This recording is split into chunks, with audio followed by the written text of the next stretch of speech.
Well, today we are here in Monterrey, Nuevo León, Mexico, at the factory for industrial robotic solutions. Over there we see a hyperterm plasma which is actually being upgraded to a laser, and today we are here installing the Goliath equipment. Over here we see the control cabinet where the user basically operates. We have already mounted the movement axis, both the beams of the y-axis and the x-axis. After this, we will perform a calibration with optical systems so that the x-axis can move freely and efficiently. We still need to install the motors and some other parts. We are at 50% of the process. Most of the components will go inside this truck due to a matter of the temperatures for this equipment to operate efficiently are 6,000 watts, and over here we will see some of the components. Here we have a stabilization system, and over here we have the chiller, which is a cooling system. We have the power supply, which is 6,000 watts, and an electrical control cabinet.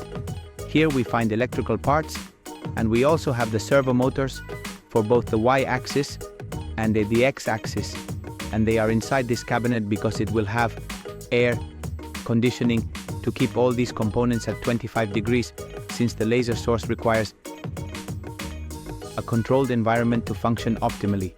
Over here is the extraction system. This machine has a staged extraction system. Being so large, the extraction system tends to be a little complicated for it to extract the smoke that is generated. So what the machine does is activate each of these sections depending on where this beam is.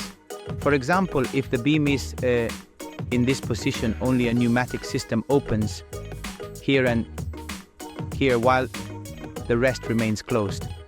In this way, the only area where extraction will take place is this area here. It then opens up in sections, which drastically increases the efficiency level of the smoke extraction that will occur at the back.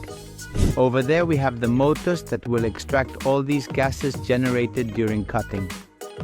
Over here we have carts that will be at the bottom where we are going to extract the material. And we have the beds here. In this case we have 3 beds that are 2 meters long.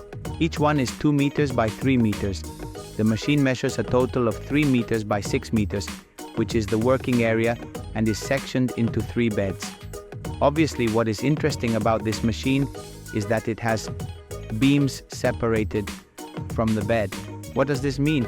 It means that I can load a beam, I can load a plate and drop it without affecting the other beams because they are separated.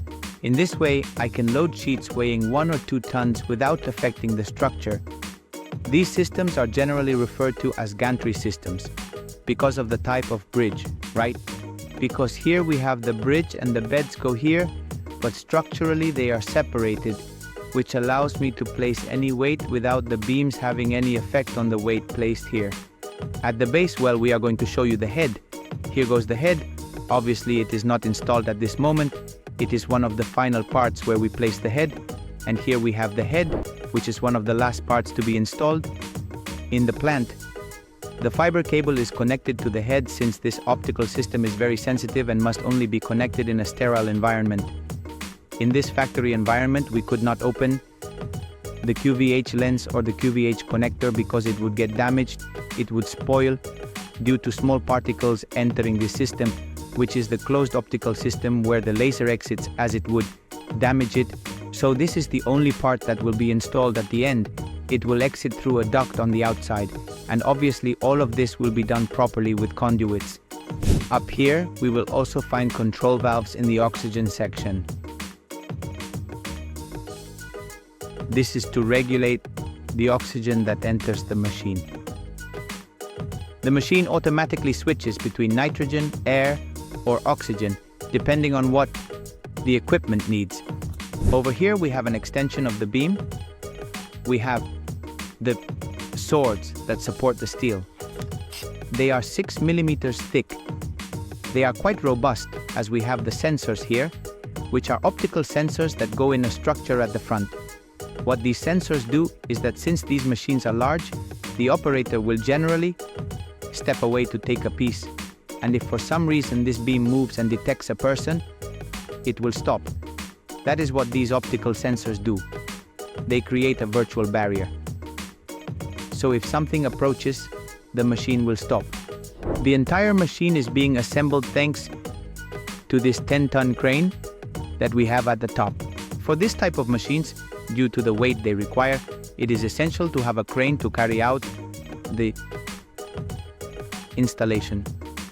Additionally, in the base system, these installations of bases were made that are embedded and then have a welding bead because, due to the vibrations, this construction has to be done on the floor.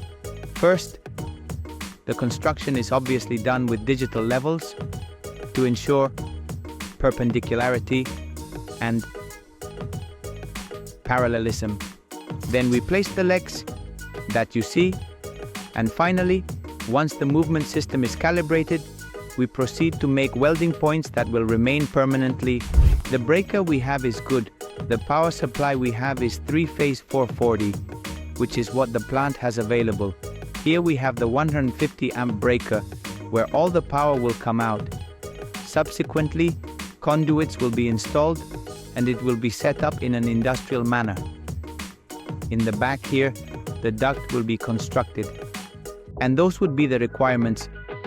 In Monterrey, it gets quite hot during certain seasons, so having a cabinet to place the power supply, the chiller, and the electrical systems, which naturally heat up, is essential to ensure that the parameters do not vary.